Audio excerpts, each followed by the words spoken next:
Mi mejor consejo es siempre generar esas primeras ventas olvidándonos de todo lo que sea el papeleo. Ni somos fiscalizables en esas cantidades, ni nos da tiempo a liarla. Cuando hablamos de 100, 200, 300, 500, 600 euros al mes. Muy buenas, bienvenido a un nuevo episodio del podcast. Hoy vamos a hablar sobre fiscalidad a la hora de emprender. Vamos a resolver un montón de dudas con Alex Algarti. Seguidle en Instagram, comparte un montón de contenido y resuelve un montón de dudas. Así que lo primero, Alex, bienvenido. Cuéntanos quién eres y a qué te dedicas. Muchas gracias, Borja. Es un placer estar aquí contigo.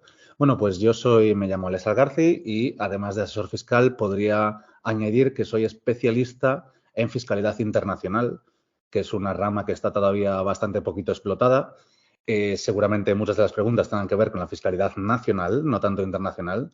Intentaremos resolver la gran mayoría de ellas y bueno, intentar abrir las miras también a todas las posibilidades que nos ofrece la combinación de globalización con digitalización, que eso es lo que hace que ahora la fiscalidad internacional, gente como yo, se la podamos traer un poquito a los pequeños emprendedores, que era algo que antaño era impensable. Vamos a intentar empezar desde el principio, desde ese posible emprendedor que tiene un trabajo por cuenta ajena, está trabajando en una empresa, pero quiere sacar un dinero extra, empezar a generar ciertos ingresos. ¿Qué es lo primero que debería hacer esa persona que no genera nada y que quiere empezar a generar 100 euros al mes porque quiere ofrecer un servicio, alguna consultoría, vender algún curso? ¿Y qué tendría que hacer y cuáles serían esas implicaciones legales? Bueno, lo primero, me quito un segundo el gorrito de asesor fiscal para decir algo que no debería decir en calidad de asesor fiscal, pero que creo de verdad que es el mejor consejo que puedo dar. Y es que lo primero que tiene que hacer un emprendedor que está empezando es vender, generar sus primeras ventas, salir al mercado, testear lo que quiera que venda y asegurarse de que el mercado lo demanda, lo requiere y que somos capaces de venderlo en el precio que más o menos nosotros tengamos estipulado. Hasta ese punto he visto un montón de emprendedores que se han comido la tarifa plana de autónomos por darse de alta demasiado pronto, que han pagado una gestoría para tener una venta en 3 meses, que han creado una SL y han tardado 6 meses en empezar a utilizarla con los gastos que eso implica. Entonces, mi mejor consejo es siempre generar esas primeras ventas olvidándonos de todo lo que sea el papeleo. Ni somos fiscalizables en esas cantidades, ni nos da tiempo a liarla. Cuando hablamos de 100, 200, 300, 500, 600 euros al mes. A partir de ese punto es donde tenemos que empezar a pensar en oficializar nuestra situación, lógicamente, cuando haya una mínima recurrencia. Y ahí, si acudes a la normativa de seguridad social, es decir, un autónomo, para empezar por el principio, tiene que darse de alta en 2 organismos, que esto es algo que muchas veces lleva a confusión. Pensamos que es darnos de alta como autónomo.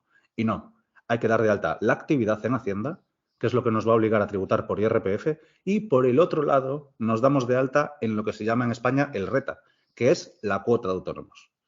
Vale, pues aunque la Seguridad Social dice que desde el primer euro tenemos que darnos de alta en ambas, la realidad es que el Tribunal Supremo ha dicho que hasta que no lleguemos al salario mínimo y lo que hagamos se pueda considerar una actividad recurrente, no tenemos que darnos de alta como autónomo, pero sin Hacienda.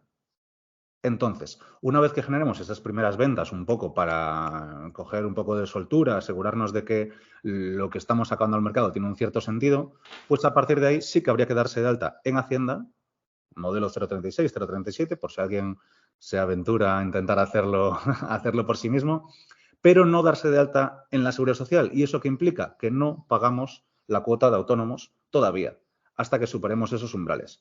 Y es mi consejo sincero, porque al final la cuota de autónomos, si tenemos la tarifa plana, pues maravilloso, aunque nos la vamos a ir consumiendo. ¿Cómo funciona la tarifa plana? ¿Son 50 euros al mes durante un año y luego sube?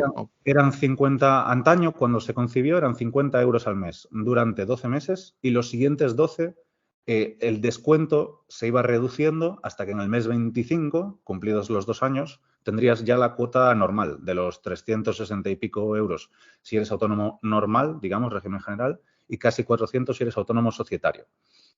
Pero ahora esa tarifa plana ya no es de 50, es de 80 y es una cosa parecida. El primer año es así fijo, tarifa plana como tal, y en el segundo año se va haciendo una reducción paulatina del descuento. De tal manera que, no sé en cuánto están las cifras ahora, pero pues 140 y pico, 150 los siguientes 6 meses, casi 200 los siguientes 6 meses y luego ya pasaríamos a la tarifa normal que irá de acuerdo a nuestro nivel de facturación, que es también un cambio que se ha introducido. Antes era una cuota fija que tú podías modificar si querías, pero ahora depende de tu facturación.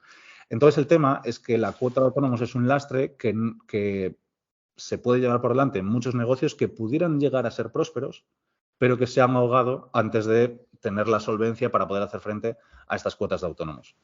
Por eso, que mientras no lleguemos al salario mínimo al mes, mientras no estemos facturando unos 1.200 euros netos y esa actividad se haga de forma recurrente, alta en Hacienda sí, alta en Seguridad Social, esperemos. Vale, aquí me surge, bueno, por una parte voy a contar mi experiencia que fue hace unos años y es que yo tenía ciertos ingresos de afiliación, que conseguía a lo mejor 100 euros al mes, un mes 200, otro nada, y hice lo mismo, no lo declaraba porque no me pedían factura en aquel momento, no me pedían, porque eran ingresos de empresas externas a España. Y hubo un momento que me llegó una carta y me tuve que presentar en Hacienda porque me dijeron, estás teniendo ciertos ingresos que alguna empresa los declaró y me tuve que presentar por ciertos ingresos en un año, a lo mejor de, no sé, 500 euros o algo así. Entonces, cuando llegué allí... Destinar recursos por esas cantidades. Claro, y de hecho, la persona que me atendió me dijo, ostras, ¿hasta dónde hemos llegado por esto que te hayan traído aquí? Te voy a quitar esto o a solucionarlo y ya está. Pero sí, o sea, hubo un momento cuando yo empecé prácticamente, hace 6 años o así, que me llamaron para esas cantidades porque habían visto que estaba recibiendo ciertos ingresos de, no sé, Trade Doubler o algo así.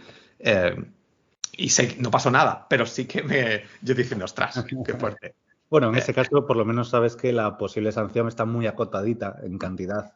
Entonces, tampoco es muy relevante, pero como te dijo la funcionaria en ese caso, esas cantidades prácticamente no son fiscalizables. Tiene que ser algo muy claro, alguien que, por un lado, una empresa pagadora le esté declarando y uno mismo no. Y eso no lo decide un funcionario, eso lo decide el sistema, el Big Data que tienen ellos, encuentra algo que no casa, que no corresponde y, por tanto, se emite esa notificación.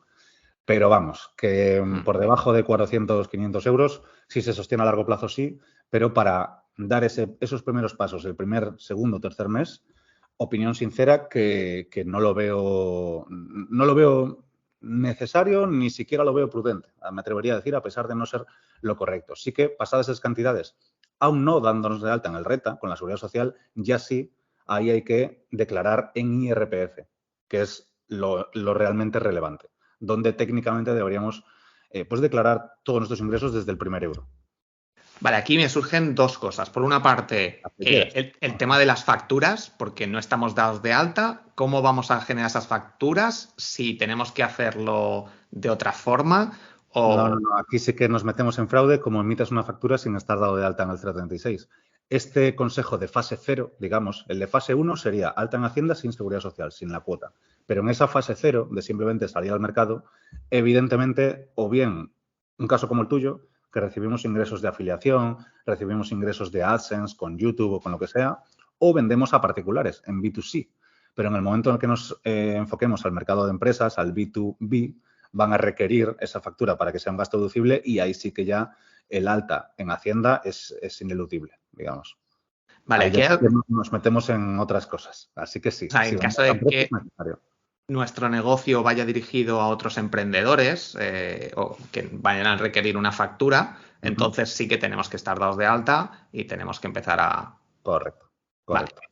Con respecto al IRPF, ¿qué es el IRPF? Eso que le tengo que poner yo, bueno, yo no sé si lo hago del todo bien, no me han dicho nada en la gestoría, pero le pongo un menos 15% cuando es una empresa, un emprendedor, un autónomo aquí de España. Le pongo el IVA y luego le resto el IRPF. ¿Qué es eso? Pues el IRPF es el principal impuesto que tenemos las personas, que tenéis las personas físicas en España. Yo tengo el equivalente portugués en este caso. Pero no es otra cosa que el impuesto sobre la renta, el famoso que llega hasta tú estás en Andalucía, hasta el 48%. No, estoy en Madrid, Empadronado, bueno, hasta el 47%, entonces ganaste un punto porcentual. Entonces, ¿qué quiere decir esto? que, bueno, pues hay unos tramos hasta 20.000 euros, pagamos X porcentaje, hasta 20 y pico mil, un porcentaje más alto. Y así hasta que pasemos de 60.000, que ya llegamos a los tramos más altos cercanos al 50%, que, por ejemplo, en Cataluña o en Comunidad Valenciana es del 52 o 54%. Vale, pues esas retenciones que tú haces en las facturas, ese menos 15%, es, para entendernos, un pago a cuenta. El cliente te lo deja de pagar, es decir, tú tienes una factura de 100 euros más IVA, que son 121 euros, que es lo que deberías cobrar, pero cobras un 15% menos de esa cantidad porque el cliente que te paga a ti te lo retiene y al final del trimestre lo paga por ti. Es un adelanto a tu IRPF, de tal manera que a final de año, bueno, a año vencido, en abril, mayo, junio del año siguiente al año de la declaración, ahí se hace un cómputo, es como un vamos a ver cuánto has ganado en total y qué porcentaje te tocaría. Pues si, por ejemplo, has generado 80.000 euros y te tocaría un tipo promedio, bastanteando todos los tramos menores hasta que llegas al marginal más alto, y te tocaría un promedio de, pues no sé, 35%, y tú has retenido en cada factura que has emitido un 15%, entonces entre el 35 y el 15 hay esa diferencia que es lo que te va a salir a pagar en la declaración de la renta. Es como un adelanto paulatino. Eso tú porque facturas con retención, porque eres un profesional. Pero hay otro tipo de autónomos que no facturan con retención y, en cambio, lo que hacen es una trimestral en la que aportan un IRPF, normalmente cercano al 20%, y si luego, a final de año, lo que tú has ganado supera lo que implicaría pagar ese 20%, pues pagas la diferencia. Entonces, funciona como un sistema de pagos a cuenta que se regulariza a final de año. A veces podemos estar aportando de más, muchas otras veces de menos. Eso con lo que respecta al IRPF, rentas del trabajo, ¿vale? Porque también es muy importante hacer una distinción aquí, y es que el IRPF en realidad son dos impuestos en uno.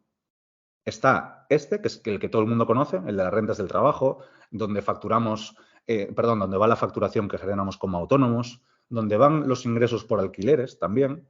Son estos tramos que van desde el 19% hasta el 54%, en el caso de la comunidad más gravosa en este sentido, que es la Comunidad Valenciana. Pero luego hay otra rama del impuesto, que es la renta del ahorro. Y esa lleva unos tipos impositivos diferentes. Ya no va del 19 al 50 y pico, va del 19 al 28%. Y antes de 2020 era del 19 al 23%. Lo más que fueras a pagar era un 23%, ahora un 28%.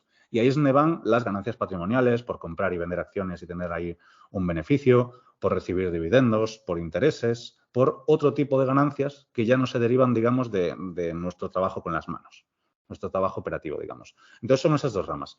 Pero lo de la retención de las facturas no es más que una especie de adelanto para que no en abril de 2024 pagar de golpe, pues a lo mejor 40 o 50.000 euros del IRPF. Vale, ya me queda más claro. Yo me lo imagino como le voy a hacer un descuento al cliente y así me olvido de los impuestos. En realidad, ese 15%, si no te lo retuviesen ahí, lo pagarías dentro de un año. Vale. Que yo lo prefiero, pero tampoco tenemos la opción de elegir. Yo pongo el 15%, porque antes creo que tenía el 9 hace un tiempo. ¿Tendría que pasarlo entonces a un 19 o lo estoy haciendo mal? No sé. No, el 15 es el genérico. Vale. Para profesionales. Sí, lo que tuviste al principio es como una especie de retención de entrada en el mercado. Es como que durante unos meses puedes hacer esa retención menor, pero luego la 15 es la estándar. Vale, perfecto. Hay plataformas como Hotmart que son bastante conocidas porque nos evitan el hecho de tener que hacer facturas si vendemos cursos online, por ejemplo, tener que hacer facturas a cada cliente. Y Hotmart las hace por nosotros y luego le requerimos el pago único y le facturaríamos como Hotmart. Aunque no sé cómo funciona exactamente, pues lo estuvimos hablando de hecho en la comunidad el otro día, que parece ser que lo hacen cada 3 meses o te pasan factura. A mí no, yo cuando se la pido me la pasan. No sé creo que tiene un límite máximo, pero lo normal es que sea cuando tú se la pides. Tengo muchos clientes que trabajan con Hotmart y normalmente retienen ahí el dinero hasta que ellos quieren. Sí, yo lo hago así también. Entonces luego les hago una factura. Entonces, para empezar, podría ser una opción usar una plataforma a vender cursos que se lleven su 10%, ir acumulando ahí dinero y llegar a un momento que digas, tengo 2.000 euros y veo que estoy generando, ahora me voy a dar de alta de autónomo y voy a empezar a facturar y ya les puedo hacer la factura a Hotmart y cobrarlo. Correcto. Correcto. Es muy viable y de hecho tiene todo el sentido del mundo, pero te subo incluso un poquito la apuesta. Y es que lo que podemos hacer son altas start and stop, que le llamo yo. Y es decir, vale, pues si mi trabajo a lo mejor es estacional, porque trabajo a través de Hotmart, porque me dedico a hacer lanzamientos y hago uno cada X meses. Y luego simplemente le doy servicio a esa comunidad que he generado o lo que sea. Vale, pues en ese caso, efectivamente, Hotmart puede estar generando ventas durante todo el periodo que sea y tú solamente darte de alta para rescatar ese dinero y poder emitir esa factura. De tal modo que, pues, en IRPF vas a pagar lo mismo, porque al final es una cuestión que depende de la cantidad que tú acabes recibiendo, no tanto del tiempo que estés de alta, pero el autónomos sí que es una cosa que me doy de alta, pago autónomos en proporción a los días que estoy de alta y luego me doy de baja de nuevo. Y podemos hacer esto 3 veces en el año. Vale, eso suena interesante, pero a lo mejor un poco engorroso. ¿Se puede hacer esto online? ¿Cómo se Se puede. puede? ¿Tienes que ir? Con el certificado digital lo puedes hacer directamente en la sede electrónica de la Seguridad Social. Vale, Pero un apunte con un error que veo mucho y de mucha gente que se deja mucho dinero sobre la mesa. Si es la primera vez que nos damos de alta como autónomos, no nos demos de baja hasta terminar la tarifa plana. Porque si te das de alta un día y la pides y te das de baja, ya no la tienes más. La te siguiente va a quitan. ser de 300 y pico euros.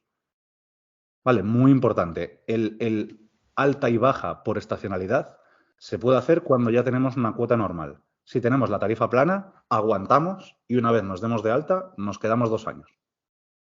Vale, perfecto. Tema IVA por países. ¿Cómo funciona eso exactamente? Yo tengo una herramienta que se llama Cuaderno y ahí en principio me sale lo que debería pagar cada uno y luego si me piden la factura yo lo reviso.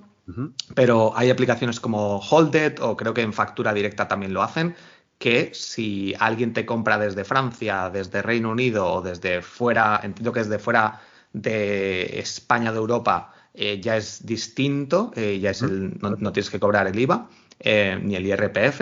Depende. Vale, pues cuéntanos un poquito esto del IVA que va por países, cómo Vale. se gestiona y cómo.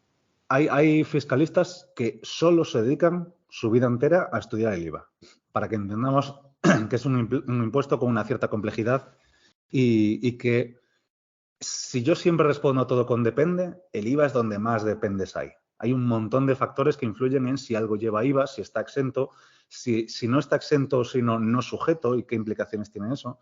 Pero no voy a romperle la cabeza aquí a la audiencia con tecnicismos. Lo único que voy a decir es, cuando vendemos en España, sea lo que sea, lleva IVA. Si vendemos a un consumidor final, se lo come con patatas y si se lo vendemos a una empresa, se lo va a desgravar. ¿Vale? Porque hay muchos nuevos emprendedores que sienten que ese IVA es un pago. Y es como, no, lo vas a compensar después. Vale, eso dentro de las fronteras del país donde estamos dados de alta. Ahora bien, ¿y cuando ampliamos estas fronteras fuera del país? Bueno, pues aquí de nuevo va a influir si lo que vendemos es producto físico o si es servicio. Y si quien nos compra es particular o es profesional. Por eso digo que es un gran depende y voy a intentar de corazón que queden todos los escenarios dibujados.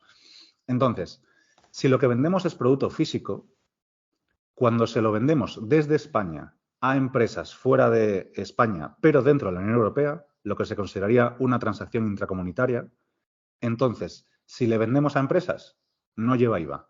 Bueno, técnicamente es una cosa que se llama inversión del sujeto pasivo, pero que sí que lleva IVA, pero a nuestros efectos prácticos como si no lo llevase. Si son 100 euros, son 100 euros la transacción y no hay más euros involucrados. Pero si siendo producto físico, vendiendo dentro de la Unión Europea, pero fuera de España, en lugar de vender a un profesional, le vendo a un particular, entonces llevará el IVA de destino. Si genero ventas en Francia, IVA de Francia. Si genero ventas en Bélgica, IVA de Bélgica. Si genero ventas en Hungría, el IVA de Hungría. Hay unos mínimos de 10.000 euros por país. Por debajo de esto no tengo que meterme en camisas de 11 varas, pero sí que cada país con el que superemos más de 10.000 euros de transacciones tendremos que devengar el IVA del país en cuestión. Y tú me dirás, ostras, ¿necesito una gestoría en Hungría? Bueno, no, la Unión Europea proporciona sistemas muy malos y muy insoportables y muy poco cómodos, pero te permite lo que se llama la ventanilla única de IVA y, bueno, te das de alta ahí y digamos que es más sencillo de gestionar todo este IVA por países. Recap rápido. Si vendemos producto físico, en Europa, si es a profesionales, no lleva IVA y si es a particulares, sí lleva IVA. Vale. Si vendemos fuera de España, Directamente, fuera de Europa, perdón, directamente nos olvidamos del tema del IVA. Es un IVA que deberá pagar el comprador cuando importe aquel producto en su país de origen. Esto todo lo que respecta al producto físico, porque tiene más particularidades. Pero cuando lo que nosotros vendemos es servicio, aplica una cosa que se llama reglas de localización del IVA, y si es servicio, siempre se entiende prestado en origen. ¿Esto qué significa? Que si presto servicio a clientes en España, sea empresa o particular, siempre lleva IVA. Pero si es dentro de la Unión Europea, entonces ya no. Ya va a ser intracomunitario con las empresas y no va a aplicar IVA cuando le venda a los particulares. Si lo que yo vendo es servicio, porque se entiende prestado desde España. Un curso online, una consultoría online con Skype o cualquier cosa así. Has dicho, es que justo ahí quería llegar porque ahí es donde está todo, ahí es donde está toda la chicha y el quid de la cuestión. Has puesto 2 ejemplos y uno de ellos lleva IVA y otro no. Y me dirás, ¿cómo se come eso? Si he dicho una consultoría y un curso online. Vale. Una consultoría está claro que es un servicio, porque involucra nuestro tiempo, nuestro esfuerzo, nuestra dedicación de forma clara y directa. Entonces, en ese caso es servicio. Pero un infoproducto lleva la palabra producto dentro. Entonces, ¿eso cómo se articula? ¿Se considera producto físico a efectos de IVA o se considera un servicio? Bueno, pues aquí la Unión Europea ha introducido en 2021 unas directivas para el comercio electrónico que especifican cómo se traduce esto. Que en el mundo real no se especificó nada, pero los tribunales, en base a esa normativa, interpretándola, sí.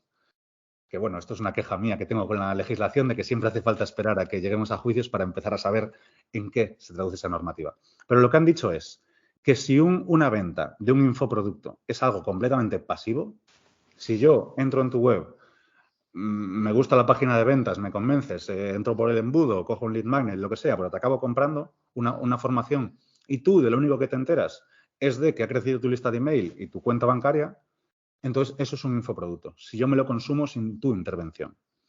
Pero en el momento en el que tú intervienes con unas sesiones grupales, una comunidad, con soporte, con una consultoría al final, con lo que quiera que involucre tu tiempo de forma directa, entonces eso que vendemos pasa de ser producto a efectos de IVA a ser servicio a efectos de IVA. Y con eso podemos conseguir que la venta esté exenta de IVA. Me pasa con muchos clientes que le digo, oye, añádele un extra a tu producto.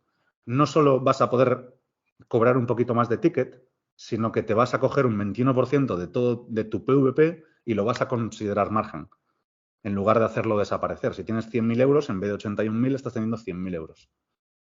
Solo por añadir una pieza a aquello que se vende.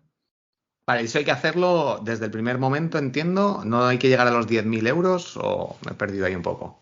No, el tema de los 10.000 euros es, afecta de esta misma manera. Entonces, si no vas a llegar a 10.000 euros por país, te da igual. Lo que generes dentro de España siempre va a llevar IVA, ¿eh? Pero sea producto o sea servicio. Pero lo que vendas fuera de España es lo que tiene este límite que si no llegas a 10.000 en ese país no tienes que vender con el IVA de ese país. Vale. Lo cual en la práctica, salvo que seamos unos monstruos, hace que acabemos pagando IVA en España y casi nada en el resto. Salvo que tengamos muy focalizado todas las ventas en un solo país, que ahí sí. Vale, perfecto. Siento que ha sido confuso, pero es que no encuentro otra forma de conseguir trasladar el tema del IVA porque es algo que lleva mucho tiempo integrar bien y comprender. Vale. Aquí entiendo que lo ideal es que haya una gestoría que contratemos nosotros y que nos revise de vez en cuando ahí que está todo bien. Y que estén acostumbrados a operaciones internacionales. Porque si no, todo esto que he explicado no te creas que es algo que los gestores tienen claro. Que es algo que como clientes es frustrante porque acudes a un profesional con la idea de que te sepa decir, pero al final la fiscalidad es tan amplio como países hay, como normativas hay.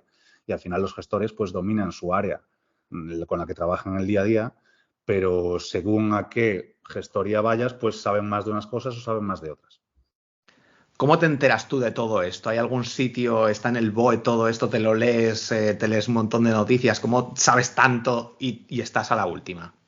Bueno, no estoy tan a la última desde hace un año que la demanda está, tú lo has visto crecer en Instagram y no estoy tan actualizado como me gustaría, pero sí que es cierto que me preguntan mucho cómo me especialicé en esta rama, porque al final es algo de lo que no hay formación, no existe, no se da. Hay formación por países, por áreas, por tipos de impuestos, pero yo llevo un periplo, bueno, uno que tengo un background de toda la vida de fiscalidad, porque mi padre tiene una gestoría, yo me he criado de alguna manera en esa gestoría y todo mi entorno familiar pues gira en torno a esa gestoría. Tienen sus empresitas, comentamos en casa, te vas empapando y al final el mamar eso desde pequeño hace mucho en cuanto a conciencia fiscal empresarial, digamos.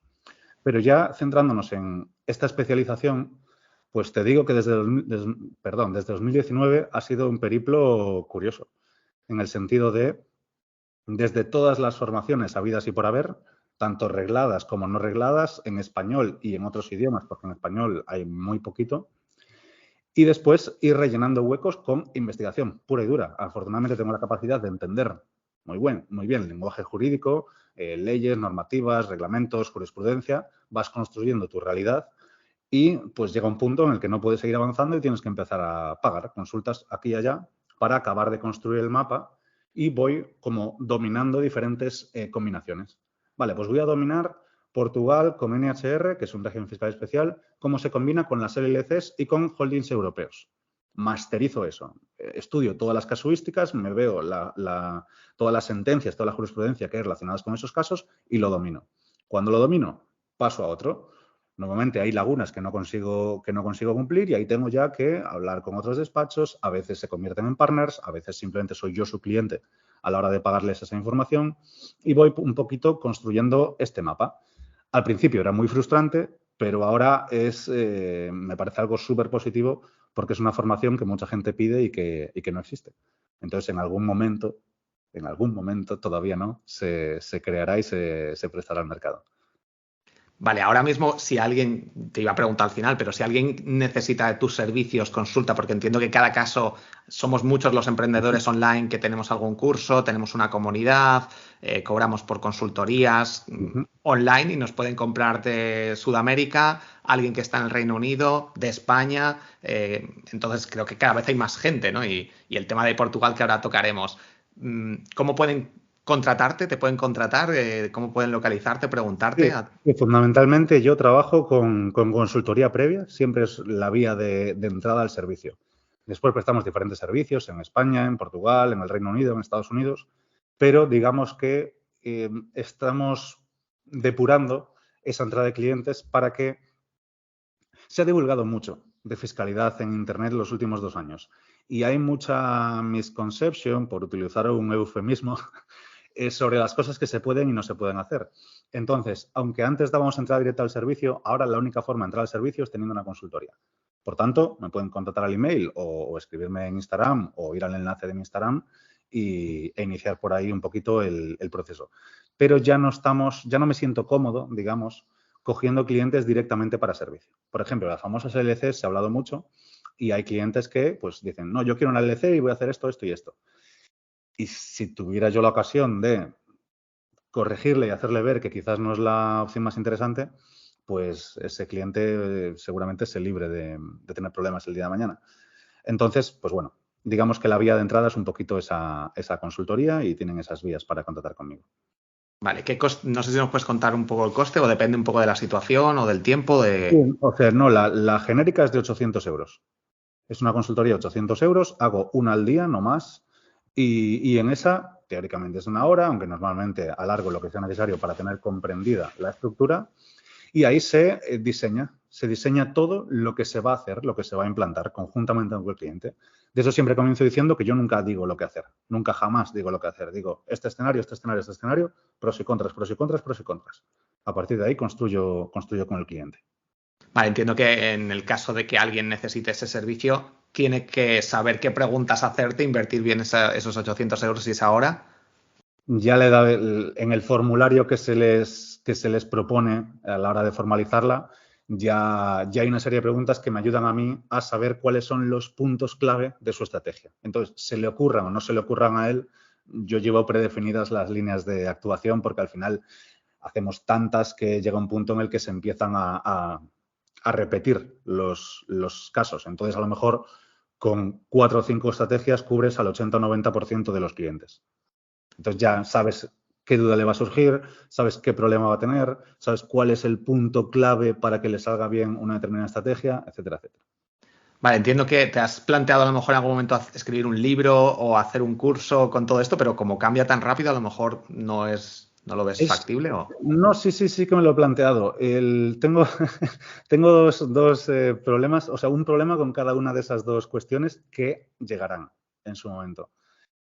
Empiezo por el libro porque acabo antes, y es que a mí me interesan demasiados temas y la simple idea de escribir unos cuantos cientos de páginas de una sola materia se me hace cuesta arriba, y siento que como mi rama se entremezcla tanto con la geopolítica, con la socioeconomía, es como que empezaría a tocar palos que todavía no quiero tocar, en los que no me quiero mojar demasiado. Entonces el libro sí que llegará, ya me han hecho alguna propuesta, pero de momento tampoco tengo el tiempo que requeriría darle foco a escribir un libro, aunque en agosto, por ejemplo, pues típico mes en el que a lo mejor puedes hacer un shift mental y dedicar ese foco al libro, pero bueno, de momento yo como negocio soy un bebé todavía, o sea que con calmiña, que diríamos en Galicia. Y después, por la rama de la formación, sin duda es algo muy goloso porque al final lo bueno de mi sector es que se traduce directamente en dinero. Y eso hace muy sencillo cobrar tickets mucho más altos cuando tienes la autoridad y la credibilidad con el cliente. ¿Qué pasa? Que lo que hablábamos antes, hay muy poco acceso al conocimiento estructurado de la manera en la que yo lo tengo.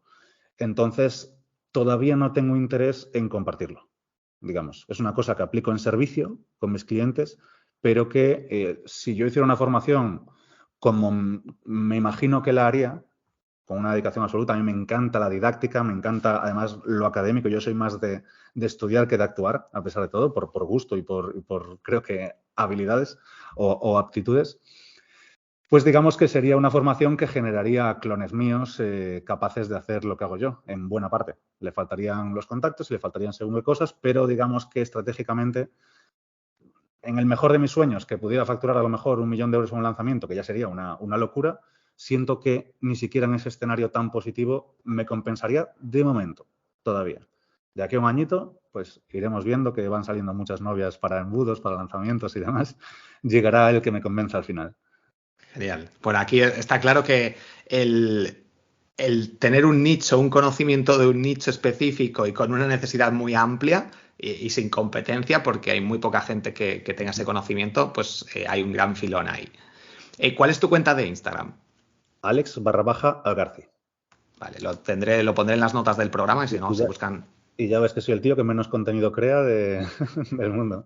Pero haces, por ejemplo, hay veces que haces stories y respondes un montón de Todo, dudas que son oro puro. todo mi foco es en preguntas en stories. Antes de continuar con, bueno, ya hemos empezado a emprender, hemos generado nuestros primeros ingresos, nos hemos dado de alta en uno de los lados de autónomo y luego la cuota. Estamos ya generando ingresos, llevamos 2 años y medio, 3 años.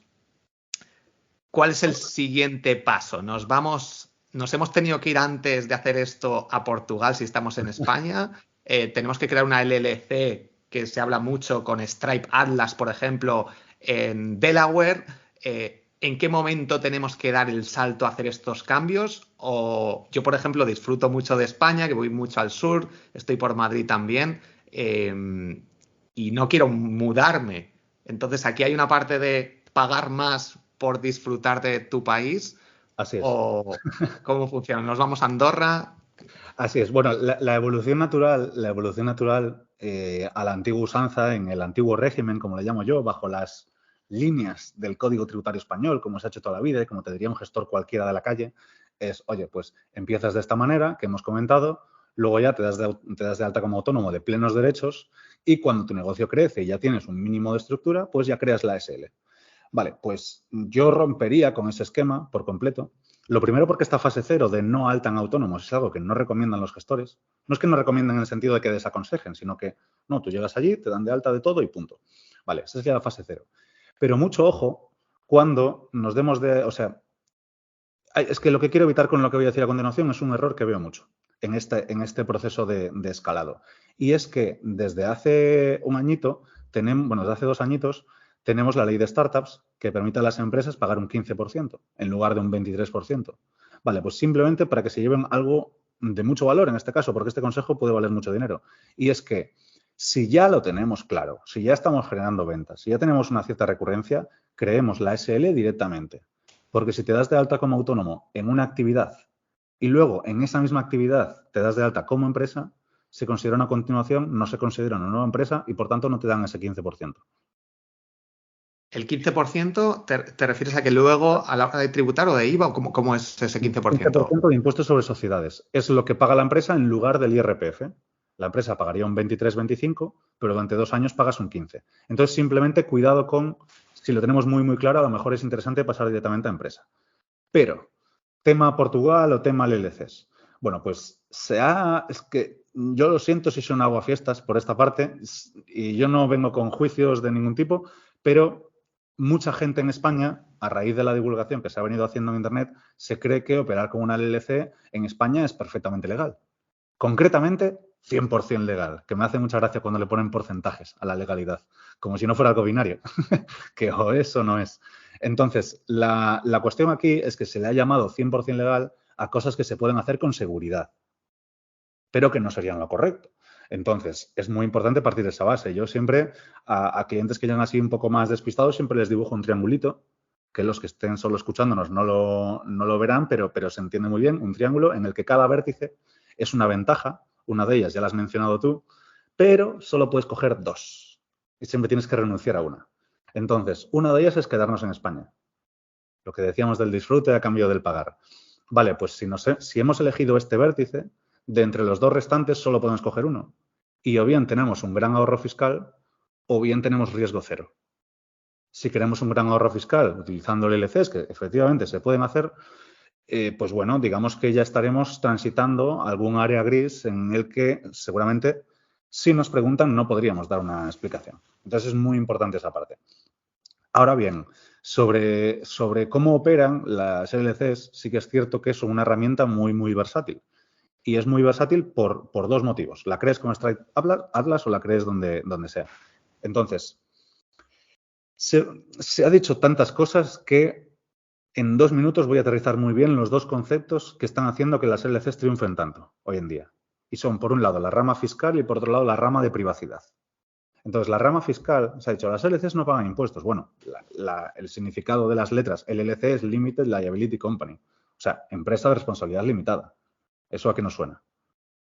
A empresa que paga impuestos, a A una sociedad empresa limitada. cualquiera, a una SL, exactamente. Entonces, es solo cuando cumplimos una serie de condiciones, como que sea unipersonal, como que ese único socio sea no residente de Estados Unidos, y un tercer factor, y además de los más importantes, que es que no tengamos actividad, más que actividad, que no tengamos estructura, ni oficinas ni empleados en Estados Unidos, en esos casos es cuando esa empresa no paga ningún impuesto. Cero, cero absoluto, ni IVA, ni impuestos a sociedades, ni nada. Pero Estados Unidos no es las Bahamas ni las Seychelles. Entonces, ¿por qué la empresa no paga impuestos? Bueno, pues porque se convierte en una entidad transparente. Esto significa ingresos menos gastos. Ese resultante sobre el cual pagaríamos impuestos, en lugar de pagar el impuesto corporativo, el impuesto de sociedades, se transparenta a la renta del socio. Y es el socio quien lo debería pagar en su IRPF, en este caso. Y rentas del trabajo, hasta tramos bien, bien altitos. Y dices, coño, Alex, pero entonces eso puede ser peor que con una empresa pagar un 23%. Yo te digo, efectivamente, es peor. Esa es la rama fiscal. El tema es que aprovechan la otra rama, la otra pata, digamos, que es la privacidad. Si yo pusiera, pues, no sé si tú tienes SLs, pero si yo pusiera Borja Girón, segundo apellido, me saldrían las SLs en Google, de las que eres apoderado, de las que eres administrador, el cargo que ostentas, pago 6 euritos y me dan las cuentas de esa empresa. En Portugal no es tan abierto, pero lo mismo, pagas 6 euritos al registro mercantil y te dan la información. Vale, pues en Estados Unidos también, con la excepción de los 4 famosos estados, tú has mencionado Delaware, pues están Nuevo México, Wyoming y Nevada. En estos 4 los registros mercantiles son privados, es decir, no se puede acceder a quién está detrás de estas empresas. Lo tendría que solicitar un juez y para que lo solicite un juez tiene que estar hablando de delito penal y bueno, ya son palabras mayores, hay que estar hablando de cifras altas. Entonces, la gente está cogiendo esta característica fiscal de que la empresa no paga impuestos porque los paga el socio, pero utiliza la privacidad si nadie sabe que tengo la empresa y la empresa no paga impuestos y soy yo quien debería pagarlos, pero nadie sabe que la tengo, pues no la declaro y Santas Pascuas. Pero esto es incorrecto, sin juicios, pero es incorrecto. Y a lo que voy, a lo que sí que me interesaría decir es que la privacidad se compone de muchas más patas que esa que acabo de explicar. Y sin ánimo de asustar a nadie, yo creo que Hacienda en los próximos años se va a poner bastante las botas. Porque está llegando mucha gente que ha hecho muchas cositas. Tú mencionabas que has hecho tú solo tus declaraciones al principio. Me niego a pensar que hayas sido capaz de liarla ni siquiera a la mitad de cualquiera de los muchísimos que llegan con el LCS habiendo hecho según qué cosas que no tienes ni idea de cómo vas a corregir, más que mirar hacia arriba y rezar, porque es la situación de muchas personas. Vale, sí, porque yo me veo reflejado. Yo soy autónomo, no tengo empresas, soy unipersonal, no tengo a nadie contratado y me podría acoger a eso. Y lo que veo es que en el momento en el que me haga la transferencia de esa cuenta de banco que habré creado, no en Silicon Valley Bank, porque ya no es A, pero algún otro banco, y lo he creado con Stripe online desde Stripe Atlas, puedo hacerlo todo ahí. Y en el momento en el que, claro, ese dinero que tengo ahí en esa cuenta, bueno, no sé si me puedo crear una tarjeta de crédito y usarla y entonces puedo hacerlo así, o De débito, sí. de débito, y entonces ahí ya no. Pero claro, en un futuro próximo seguramente podría haber ciertos problemas. A ver, hay que alargar el análisis o escalar el análisis a ver qué otras partes entran en funcionamiento aquí. Por ejemplo, la mayoría de los países del mundo han firmado un tratado bilateral mutuamente que se llama el CRS, Common Reporting Standard, que se utiliza para compartirse información mutuamente, tanto mercantil, referido a empresas, es decir, si tú tienes una empresa en Estonia, que está muy de moda, por ejemplo, España lo sabe, porque Estonia la ha informado. Información mercantil e información financiera de bancos, fondos, brokers, etcétera. Entonces, un error que está cometiendo mucha gente, pues que a lo mejor la creó con Stripe o con cualquier otro proveedor, pero opera en euros. Y si opera en euros, esa cuenta se está reportando. Porque, bueno, no dije aquí, el único país del mundo, el único desarrollado, digamos, que no ha firmado el CRS es Estados Unidos. Como otras muchas particularidades jurídicas que no te explicas cómo tienen si no te vuelves conspiranoico, pues de esas hay muchísimas. Entonces, lo bueno es que Estados Unidos no es firmante del CRS, tiene el suyo propio, que es el FATCA, pero digamos que si operas en dólares tienes privacidad, pero si operas en euros tienes privacidad parcial. Entonces sí, podrías, o sea, la operativa que hace mucha gente es, vale, pues facturo a los clientes más seguros de facturar a través de la LLC y el resto lo dejo en el Autónomos de España. ¿Quiénes son los más seguros? Bueno, pues los que son B2C, porque no te van a pedir la factura, no van a registrar una contabilidad, los que están fuera de España, los que te pagan directamente en dólares. Todo este tipo de clientes realmente consigues hacer un circuito que nunca salte información, digamos, a España, sabiendo que es incorrecto y todo esto, pero se fue de forma relativamente segura. Vale, y ahí es entrar en temas de tener que andar con cuidado, ¿no? Correcto, es que a mí el tema es ese. Yo siempre le digo, mira, por eso el triangulito. Si tú estás cómodo entrando en zona gris, yo no soy el padre de nadie, yo te anticipo que está mal, de que te pueden multar y a partir de aquí tú tira por donde quieras. Pero siempre mi consejo es, a partir de un llegado punto, pues hay que mover ficha. O pagar impuestos, o sea, pasar por uno de los dos sacrificios, el económico o el personal. Seguimos ese emprendedor de cero, está ya generando ingresos. ¿En qué momento tendríamos que crear una SL? Yo he escuchado que a partir de 40.000 euros entiendo, de facturación De beneficio. o de beneficio, vale, de beneficio al año, sería conveniente pasar de ser autónomo a crear una SL. O qué es lo que habría que hacer en ese momento para pagar menos impuestos de forma legal. Mi respuesta favorita depende. Los famosos 40.000, 45.000 es el umbral a partir del cual, como empresa, vas a pagar menos de lo que pagarías como autónomo por los mismos rendimientos. Porque el autónomo va desde el 19, va creciendo, y la empresa paga el 23, 25. Y ese es el límite. Entonces, esa cantidad de 40, 45.000 es en la que más o menos se estipula, porque luego el IRPF influye si tenemos niños y menores a nuestro cargo, bla, bla. Pero más o menos, 40-45 empezaríamos a pagar más de lo que pagaría la empresa. Pero, por eso digo depende. Aquí hay que tener en cuenta más variables. Por ejemplo, ¿qué vamos a hacer después con ese dinero? ¿Lo vamos a reinvertir o lo vamos a retirar?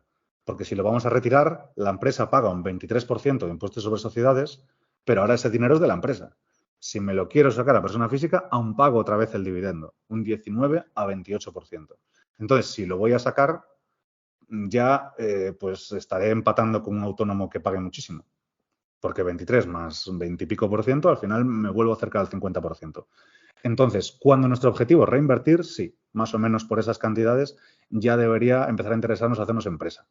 Si lo queremos para nosotros, pues ahí hay que hacer un análisis más amplio y seguramente el umbral a partir del cual me interesa empresa esté un poquito más arriba.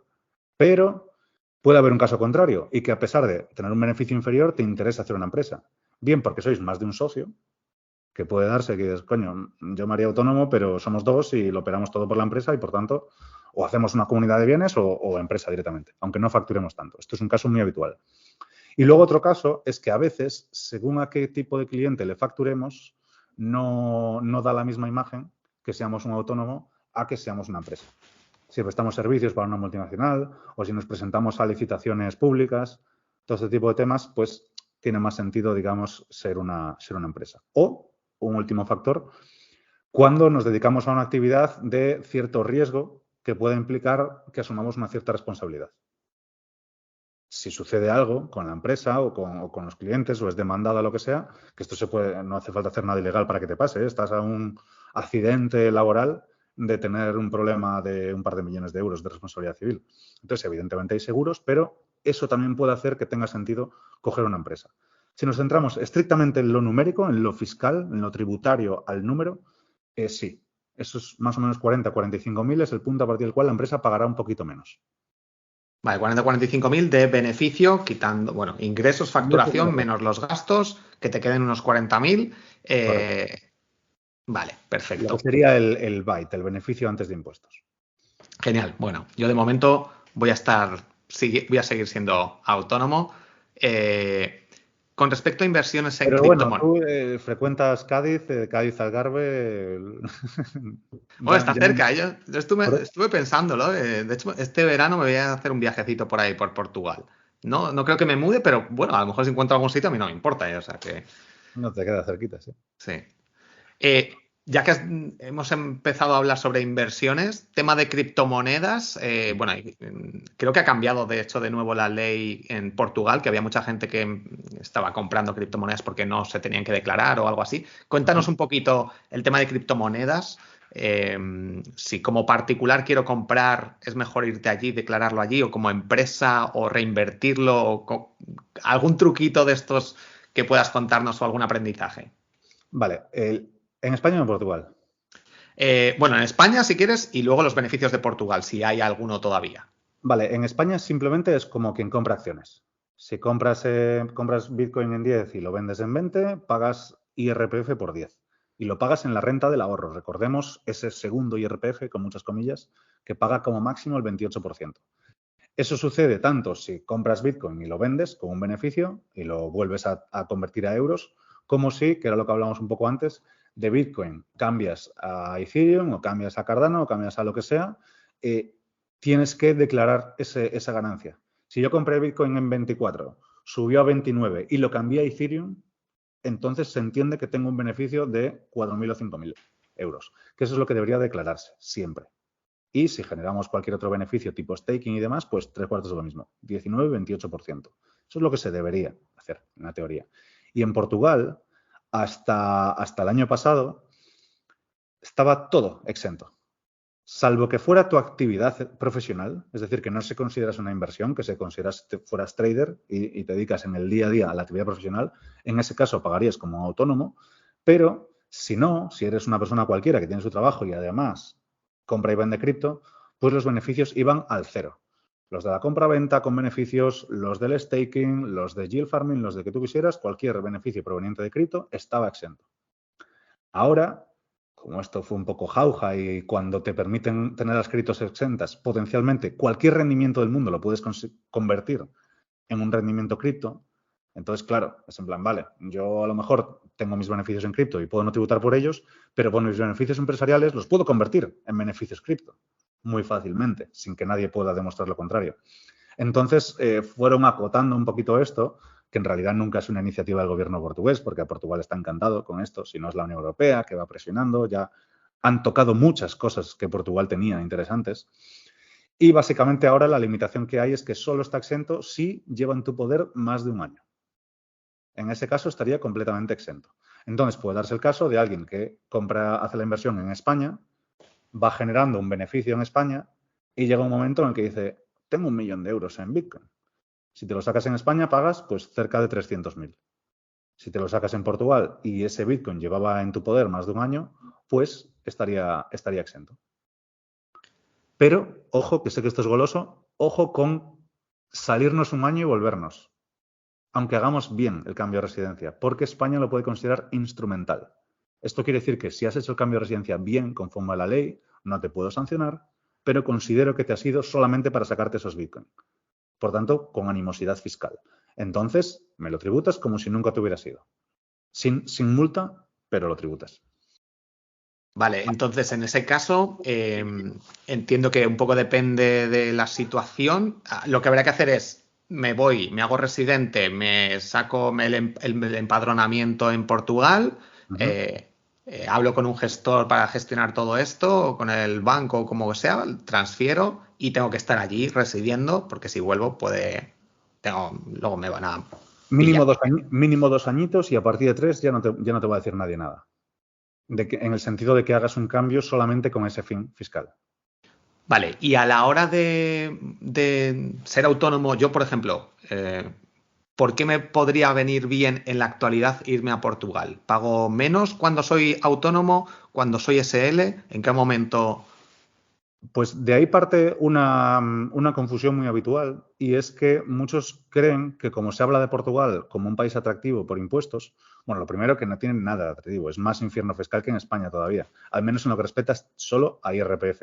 Pero a los extranjeros nos dan un régimen fiscal especial que si lo podemos aprovechar es muy interesante. Igual que España, ojo, que España también tiene su NHR, que estamos todo el día con el NHR en la boca, pero España tiene la ley Beckham, que es muy similar. Requisitos más estrictos, beneficios un poco menos laxos, pero en esencia también se puede vivir en España de esta manera. Entonces, el NHR lo que tiene es que hace interesante Portugal para vivir, pero no para crear nuestra empresa. Entonces, en fiscalidad internacional es mucho más valioso el cómo se combinan las jurisdicciones que el coger una y mudarme ahí, tener la empresa ahí, tener las cuentas bancarias ahí. Eso, si lo hacemos en Andorra, puede tener sentido, pero en Portugal puedes hacerlo y tributarás el 20%, no más de ahí. Pero si lo vehiculizas en forma de empresa, y esto es perfectamente legal, entonces puedes tributar al 20% por una parte de tus rendimientos relacionados con la labor que tú efectivamente desempeñas, que se lo puedes facturar a tu empresa, igual que en España. Tienes una SL, le facturas tu trabajo a la SL o te lo pones en nómina, es fiscalmente neutro, y después bebes también del beneficio de la empresa. Tienes 2 vías, la de tu salario y la de tus beneficios en la empresa, digamos. Vale, pues en Portugal ese salario iría al 20 y esos beneficios irían al 0 si es que la empresa no es portuguesa y es de fuera de Portugal. Aquí hay un montón de factores que entran en consideración, pero el esquema básico es ese. Tributamos, pues a lo mejor, pues 2.000 euros al mes, tributamos el 20% y todo lo demás nos viene al 0% en forma de dividendos. Vale, o sea, en mi caso, lo que más o menos posiblemente me podría compensar es crear una SL, irme aquí en España, irme Una a LLC. Portugal, Si te vas a Portugal, haz una una LLC. LLC, una LLC en Estados Unidos, en Delaware, Sí, por ejemplo. sí, correcto. Sí, a mí no me gusta tanto Delaware por una cuestión reputacional, que tiene un poco ya la familla de que se utiliza para cosas un poco más oscuras. Entonces me suele gustar más Wyoming o Nuevo México, pero sí, en esencia es lo mismo y a efectos prácticos no te cambia nada. Y para hacer eso, entiendo que ya no sería Stripe Atlas, que es la que yo conozco. Habría otras páginas, te la No, crees. hay infinitas. Crear una LLC realmente no tiene nada. Te la haces por 500 euros y santas pascuas. Nosotros damos el servicio, pero no tiene nada que ver con eso. Es decir, nosotros damos un servicio paquetizado de consultoría estratégica con el vehículo, que es la LLC, con todo el compliance, con todo lo que es el papeleo de la empresa y con soporte y acompañamiento. Pero lo que es crear una LLC es una cosa muy económica y que está al alcance de casi cualquiera. Con que tengas claras unas cuantas dinámicas de, vale, tengo que cumplir esta condición, esta condición, esta condición. Más allá de eso, es algo muy sencillo de poner en práctica. Vale, después del viaje este que haga por Portugal, lo valoraré. Bueno, vamos a ir terminando. Enamora, a mí el Algarve es una zona que me gusta mucho, ¿eh? De hecho, ahora posiblemente pueda empezar a moverme más y a lo mejor me voy un poquito para el sur, que los inviernos por aquí arriba son fresquetes. Y yo soy Genial. transtropical, creo que debería haber nacido en República Dominicana. A mí me encanta también el buen tiempo, el sol, la playa. Por eso paso largas temporadas por Cádiz. Lo dice tu color de piel. A la hora de comprar una casa o un coche, si somos autónomos, si somos empresas o como particulares, ¿cómo podemos disfrutar de una casa o un coche, por ejemplo, en la playa, de forma legal y pagando menos impuestos? ¿Hay alguna opción por ahí? Cuanto más, o sea, los inmuebles es uno de los tipos de inversiones más difíciles de eludir. ¿Por qué? Te pongo un ejemplo. Yo tengo una estructura súper optimizada en Portugal. Mi tipo real promedio de impuestos baja del 5%, el total. Pero por los inmuebles que tengo en España, sigo tributando en España. Un 19%. Entonces, el tema de los inmuebles es que aunque tú te muevas, siempre tributan allí donde están. Mucho más si somos del propio país, si somos de España. Entonces, salvo con la única excepción de que un inmueble que tenemos lo vayamos a destinar a alquiler de larga duración, que entonces tenemos una serie de reducciones fuertes en renta que permiten que no en la práctica paguemos pues muy poquito sobre esos rendimientos. Salvo esa contada excepción, lo ideal es siempre meterlo todo en una sociedad patrimonial. Porque al meterlo en una sociedad patrimonial vamos a poder asumir muchos más gastos que van a ser deducibles que no lo serían en nuestro caso.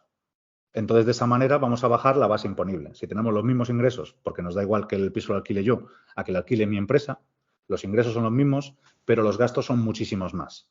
Y eso nos permite acabar tributando. Los gastos son los mismos, quiero decir, pero los que me permiten deducir del ingreso son muchos más. Entonces, de esa manera, pues vamos a acabar teniendo una base imponible un poquito más bajita sobre la que vamos a pagar un alquiler un poquito más bajito. Pero aquí ya entramos en un juego con un montón de variables.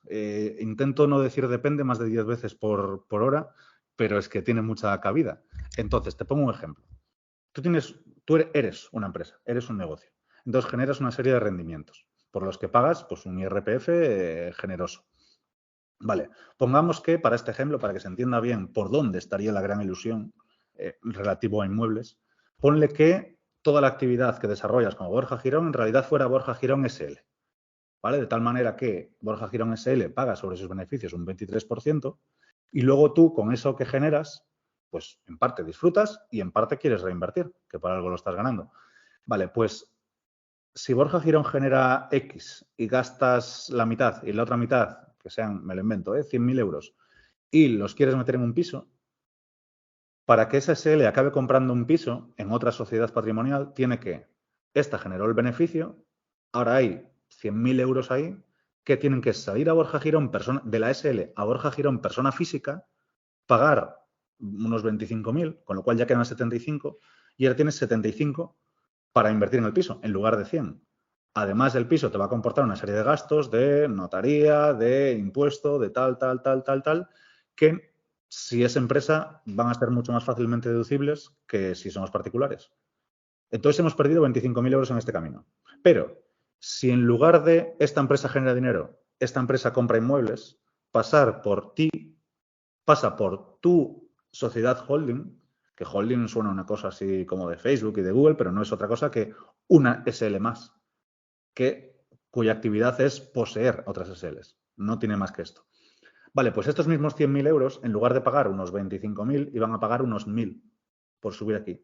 De tal manera que solo por tener una SL extra, tendrías 99.000 en lugar de 75.000 para invertir en ese nuevo piso. Y cuanto más ganemos, pues más acentuado es este efecto, lógicamente. Por eso digo que en pisos no hay grandes fórmulas, pero sí que podemos valernos de esta estrategia de holdings para hacer que el nexo entre la empresa que genera pasta y las inversiones tenga la menor factura fiscal posible. Vale, suena interesante. Entiendo que eso es, a lo mejor si compras solo una casa, no, pero si compras 5 a lo mejor ya sí compensa o con una ya compensa el hecho de montar esa SL. Seguramente necesitamos una gestoría y Sí, o solo sea, para... ahí hay que cuantificar. Pues, por ejemplo, esta SL extra te podría costar pues 500 euros hacerla y 150 o 200 euros al mes mantenerla. Al final no tiene casi actividad.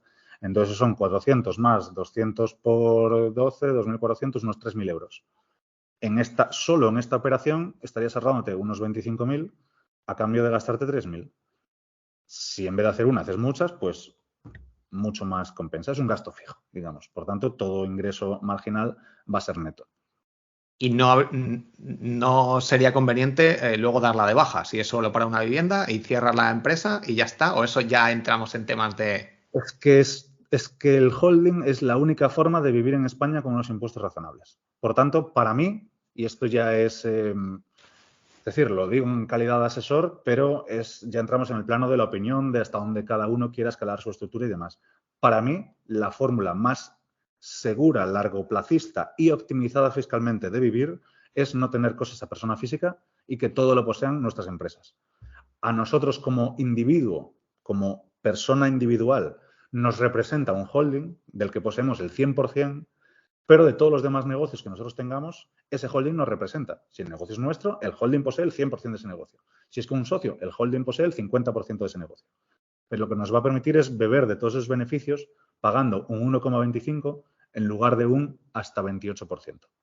Entonces, por eso digo que un holding, siempre y cuando nos interese, superando esos 3.000 euros al año de coste que pueda tener, pues es que tiene ventajas por todas las esquinas. Incluso si una de estas empresas tú la vendes, imagínate que creas un nuevo side project y es una startup que pues has invertido 50.000 euros en ella y ahora te están ofreciendo pues 3 millones de euros.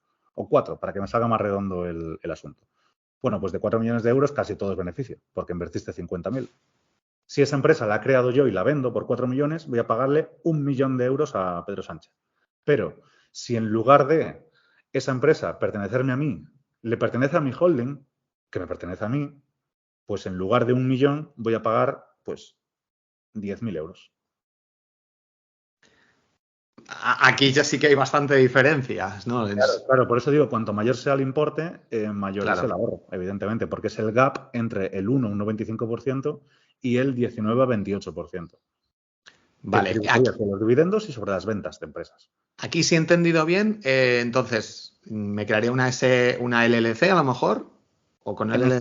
En España, que sepas que la LLC siempre va a ser gris. Entonces, la LLC es blanca en Portugal. En Vale, España, entonces, yo no digo que no se hagan, pero que se sepa que no sería lo correcto y que se están haciendo muchas burradas, entonces simplemente aconsejo ser especialmente cauto. Clientes de LATAM, clientes de fuera de España, particulares, todo este tipo de segmentos. vale, entonces en este caso he entendido que son 3 empresas las que necesitaría, crear mi SL, el holding y otra empresa a la que luego le transfiero o me he perdido ahí. Sí, sí, correcto. La que genera negocio paga su impuesto de sociedades, solo que luego no se paga prácticamente nada por subir al holding el dividendo, porque es propietaria. Por tanto, un propietario bebe de estos beneficios y luego los redistribuye aquí.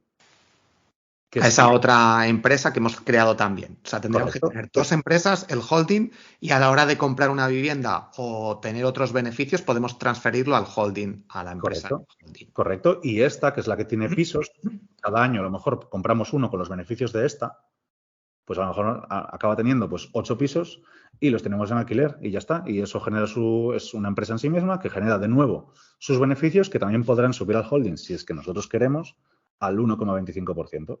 De tal manera que el holding siempre puede recibir dinero con una factura fiscal ínfima y destinarlo a que nosotros nos dé la gana. Y luego ya entramos en otros factores, como que un holding, cuando posee diferentes empresas, su labor es el management estratégico de todas ellas. Entonces ya empieza a justificar que el coche, que antes necesitamos pagar IRPF por él y después comernos el IVA, pues ya podamos meterlo en la empresa, porque ya tiene sentido. La casa ya no está a nuestro nombre, sino que le pertenece a esta empresa de aquí abajo, la patrimonial, y se lo alquilamos al precio que nosotros más o menos, dentro de unos márgenes lógicos, nos dé la gana, con lo cual no necesitamos tributar tanto a nivel personal para pagar ese alquiler, porque ya es menor. Entonces, el juego y la rueda empieza a rodar y ya nos acercamos a todos esos ricos de los que la gente habla que no pagan impuestos, que efectivamente se pagan muy poquitos o en muchos casos ninguno. Vale, yo aquí lo que veo es que, claro, teniendo estos trucos fiscales, entre comillas, que utilizan las grandes empresas y que podemos utilizar también nosotros, estamos haciendo muchas veces el tonto y pagando un montón de impuestos y no tendríamos por qué hacerlo sabiendo un poquito de esto. A ver, el tonto no, pero hay que pagar sanidad y carreteras. Bueno, si fuera todo destinado a eso, pero Sí, mira, claro, ahí hasta yo pagaría contento, pero como sabemos que... claro, o sea, es que es eso, al final si vemos las partidas, vemos que, de hecho, ayer tuvimos un evento dentro de la comunidad de emprendedores y había una funcionaria que nos dijo, si supierais El gasto absurdo. El gasto absurdo que tenemos, dónde se va el dinero, es que te llevas las manos a la cabeza. Dices, no puede ser que se esté perdiendo o invirtiendo este dinero que se pierde y que es Yo un es que dinero tengo de mucho todos. contacto con todos estos ámbitos y te das cuenta que simplemente es mentira. Para empezar, cada gasto loco y extra que se hace en un país como España, que ya es deficitario, es decir, que ya gasta más de lo que ingresa, toda esa diferencia es déficit extra. Es decir, no está saliendo de nuestros impuestos, está saliendo de deuda que pagarán nuestros hijos. Entonces, todo una enorme pantomima. Y yo he dicho, mira, estáis inflando el globo, eso tiene pinta de que va a explotar, yo me salgo, yo he avisado, yo no he firmado ningún contrato con España, yo me quedo fuera y que pase lo que tenga que pasar. Al final, el que tiene que ver por Estás ahí los en la suyos, barrera. Cuando nos claro, explota a todos, si yo no me voy, claro, estás ahí exactamente. dentro. Yo no quiero que me pille, ya sin entrar en juicios morales, en debates ideológicos. Es una cosa que matemáticamente va a explotar, tardará más, tardará menos. A mí no quiero que me pille. Vale, ya para terminar, el tema, yo hago la facturación trimestralmente, yo utilizo la aplicación Cuaderno, pero está Holded, que también está muy bien, factura directa para bueno, hacer un poco la gestión del IVA y que no nos volvamos tan locos, yo lo tengo sincronizado con Stripe y con PayPal. Funciona muy bien. Sí. Vale, entonces tenemos que presentar a mi gestor, la gestoría, que de hecho yo cuando empecé dije, voy a hacerlo yo por mi cuenta, fue un gran error, no lo recomiendo a nadie. Todos los valientes decís lo mismo. En otros países no, ¿eh? En Portugal, por ejemplo, seguramente habrías sido capaz tú solo. Vale, Pero bueno. Yo como aprendizaje digo, desde el principio contratas a un gestor, yo pago 50 euros al mes y Sí, bueno, pues este está muy tipo de bien. cosas. Y entonces tenemos que facturar trimestralmente, cada 3 meses. Tenemos que presentar, bueno, yo le mando las facturas, los gastos y si hay devoluciones también y ellos me lo presentan, le digo perfecto, me lo aprueban y me lo envían. Exacto. Es como funciona, ¿no? En la mayoría de los casos, en los emprendedores, los autónomos, las empresas Incluso es empresas también. distinto, las empresas también. Es decir, bueno, es muy parecido. Tú como autónomo pagas, por un lado, el 0,30. O sea, tú tienes que pagar IRPF e IVA, básicamente. Entonces está el modelo 130 en el que pagas IRPF. Normalmente es un porcentaje según la actividad en la que estemos, o si en todas tus facturas emites retención, pues ya te evitas hacer este modelo. Pero porque ya estás reteniendo el 15% en cada una en lugar de pagar un 20% al final del trimestre. Pero digamos que esas dos cosas son la misma. Son dos formatos hacia la misma cosa, según el tipo de actividad en la que estemos dados de alta. Y luego está el tema del IVA, que es el modelo 303, en el cual, pues, si he vendido 100.000 euros con IVA y he soportado 50.000 euros con IVA, pues neteamos y pagaré la diferencia, porque habré repercutido más del IVA del que he soportado. Entonces, esa diferencia es la que pago trimestralmente. Vale, una cosa ya para terminar. Aquí has dicho repercutido, devengado. Toda esta jerga está hecha adrede para que no nos enteremos Yo tengo la de las teoría de que sí. palabras. Yo tengo la teoría sincera de que sí. Porque el lenguaje fiscal no es nada complejo al lado del lenguaje jurídico, por ejemplo. No el lenguaje a nivel de léxico y de terminología, sino a nivel de las construcciones gramaticales. Ya son, a lo mejor hay un párrafo así, hay una coma. Y dices, es que no consigo saber a qué se refiere cada oración, digamos, que si fuera en el cole analizar eso sería imposible, ¿no? Oración compuesta copulativa y diré, pues no puedo, es demasiado grande. Pues sí, yo creo que hay un componente de ininteligibilidad voluntaria en todo esto. Porque hay Estados Unidos, por ejemplo, que me diréis, coño, es un país grande y complejo. Vale, pues en Estados Unidos cualquier persona se puede hacer sus impuestos.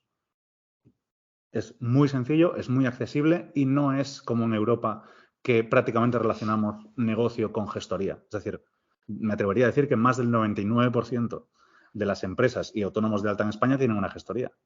Porque es que si no es imposible. Posible no, pero casi imposible. Entonces, para mí esto es algo que no debería suceder, porque entonces conviertes la asesoría en una utility, en el sentido de que es necesario pasar por ahí.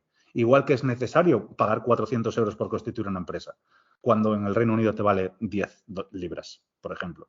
Son como organismos privados que te obligan a los que te obligan a recurrir para interpretar lo que dice el sistema. Y esto es algo que, bajo mi punto de vista, no debería suceder, pero sucede y si no, no existiría ni yo, ni existirían los notarios, ni los registradores, ni los procuradores.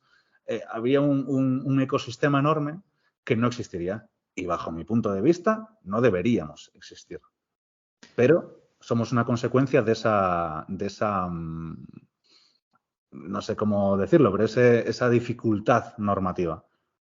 O sea que se puede simplificar todo mucho, lo que pasa que, claro, ha ido creciendo la burbuja y hay tanta gente ahí metida que empezar a simplificar implica bueno, quitar un montón de puestos que no El mismo serían motivo por el que no necesarios. modificamos las pensiones, o el mismo motivo por el que no reducimos el número de funcionarios. Al final son resistencias, es lo que habría que hacer contra lo que la gente va a votar. Entonces, por eso digo que yo no lo veo claro. Alex, muchísimas gracias. Llevamos 1 hora y 10, madre mía. Se me ha pasado volando toda esta información que nos has compartido en abierto. Muchísimas gracias por ser tan transparente, por explicarlo de una forma tan sencilla, independientemente de esas palabras ahí que se nos van en muchas ocasiones. De nuevo, dinos dónde podemos encontrarte, si alguien quiere más información, hacerte preguntas, contratarte o lo que sea, ¿dónde pueden encontrarte? Yo creo que con que acudan a mi Instagram, Alex_Algarci, ya ahí van a encontrar mi correo, el enlace para contratar consultorías, me pueden mandar mensajes privados y con bastante frecuencia, pues ya ves tú, que mi única actividad es en Stories, que aprovechen. Que aprovechen porque entre eso y la consultoría, pues a veces se resuelven muchas dudas. Genial, Alex. Muchísimas gracias. Y nada, nos vemos por Instagram y por redes sociales y por ahí. Así que nada, un fuerte abrazo y nada, estamos en contacto. Muchas gracias, Borja. Un fuerte abrazo y muchas gracias por la invitación.